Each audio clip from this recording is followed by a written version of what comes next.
Hey friends, it's Norm with Mountain Beaches, and today we're going to bring to you a video that's a little bit different. Actually, it's a lot different than what we normally do. We're going to bring you a story that I found to be quite disturbing, but one that I felt needed to be shared. We'll be right back.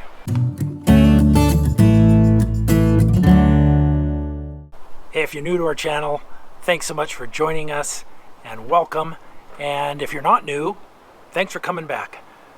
Give us a big thumbs up because that will really help the YouTube algorithm to share this video with as many people as possible, because I think it's really important that this message gets shared and a lot of people find out about it. The story I'm referring to, and maybe you've already heard of it, but it was first reported by Utah's Fox 13 News, Adam Herbert, in his investigative stories, where he had found a customer of General RV in Draper, Utah, that had felt they were misled and maybe even deceived.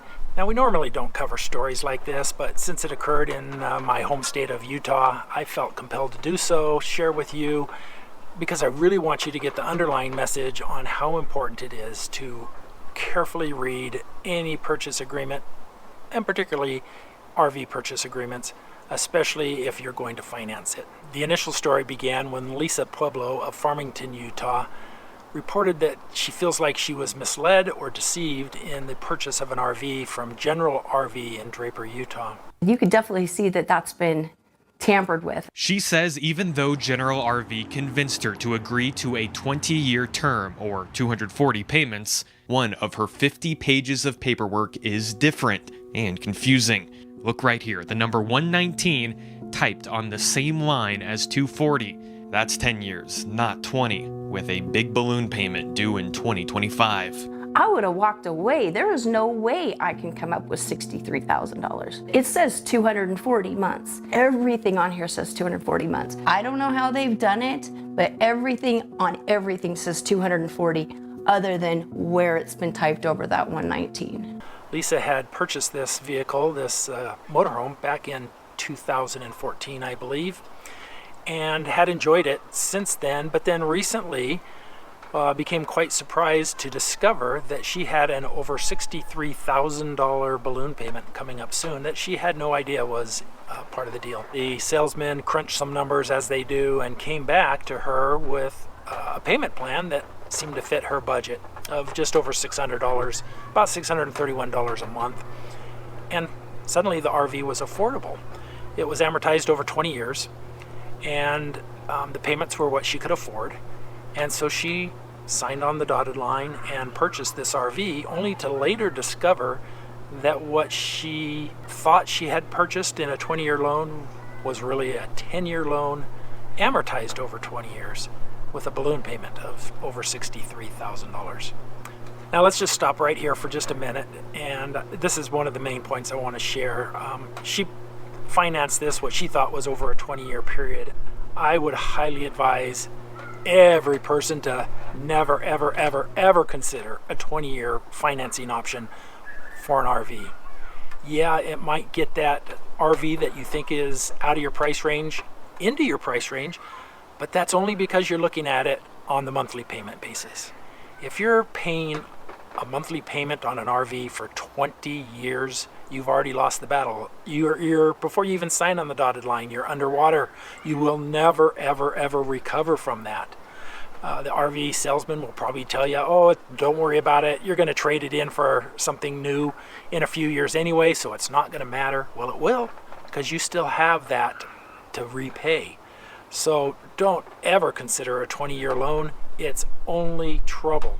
That's the first mistake I feel like she made. And to be honest, when I first heard this story and it was first reported a few weeks ago, I didn't really think a whole lot of it. You know, it was just one isolated instance, and people get confused.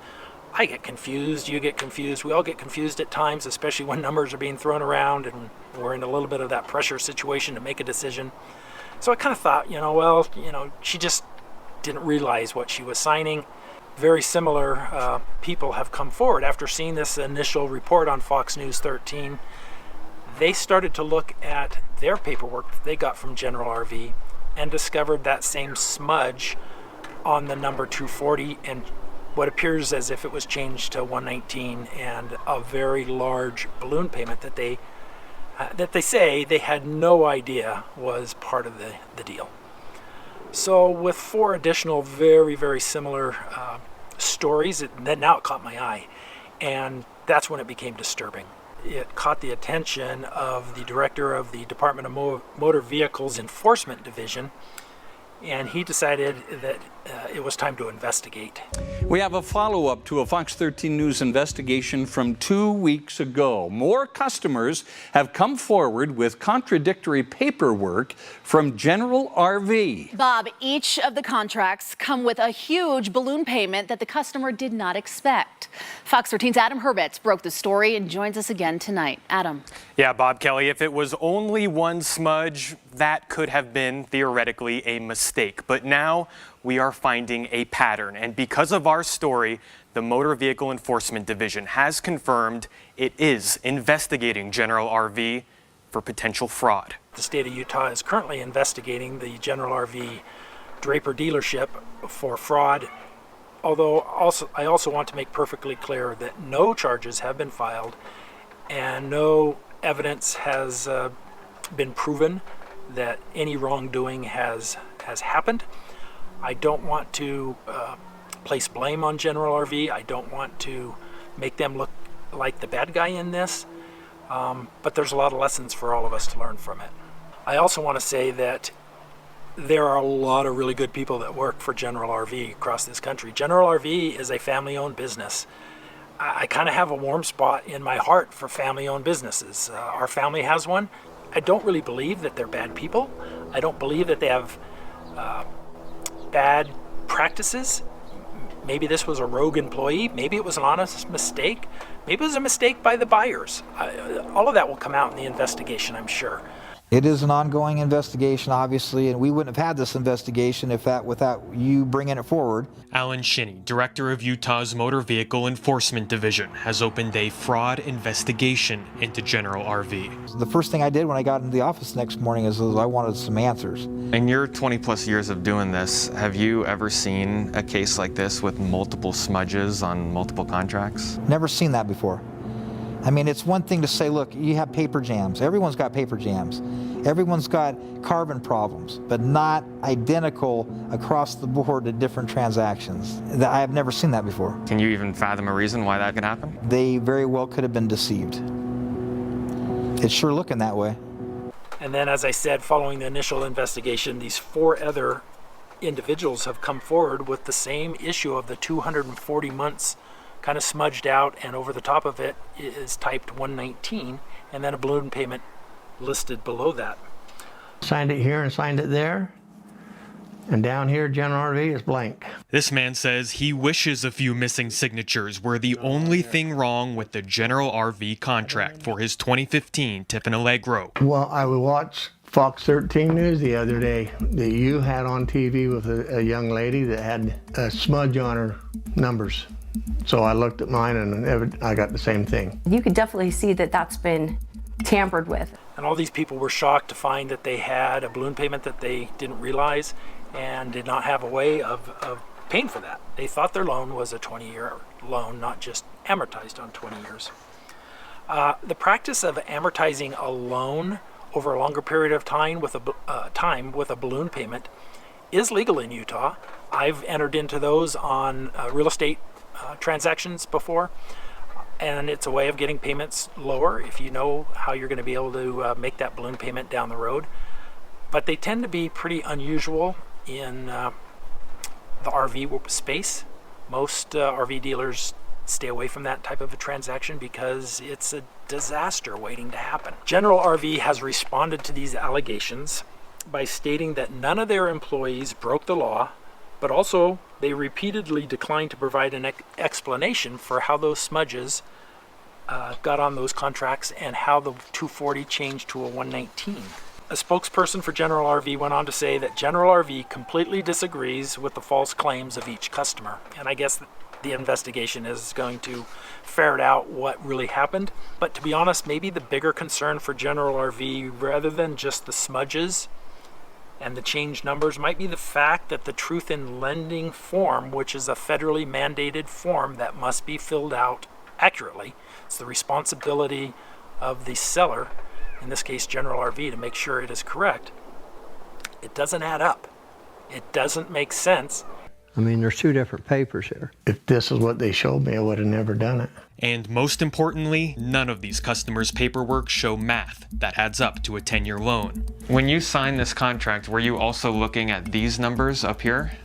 Yes, because when it reflects to the payment. Fox 13 has spoken to multiple experts in the auto industry, all of whom say the faulty math on these documents is very concerning. So that's kind of might be the sticking point for General RV. I am not an attorney. I don't pretend to be one.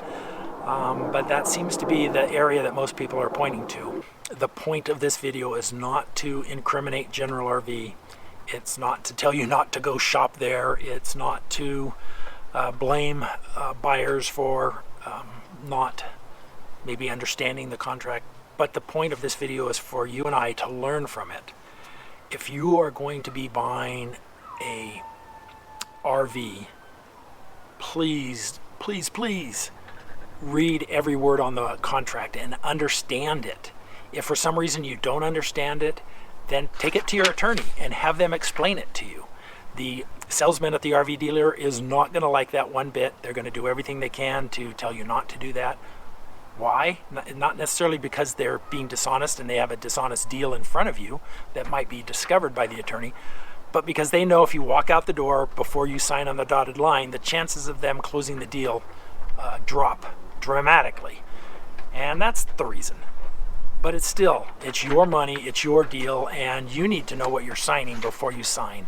Secondly, I want to reiterate that you should never, ever, ever, ever, ever enter into a 20-year financing option on an RV. It's not in your best interest. Yeah, it makes those payments lower and it makes that RV that you can't afford appear like you can, but just don't do it.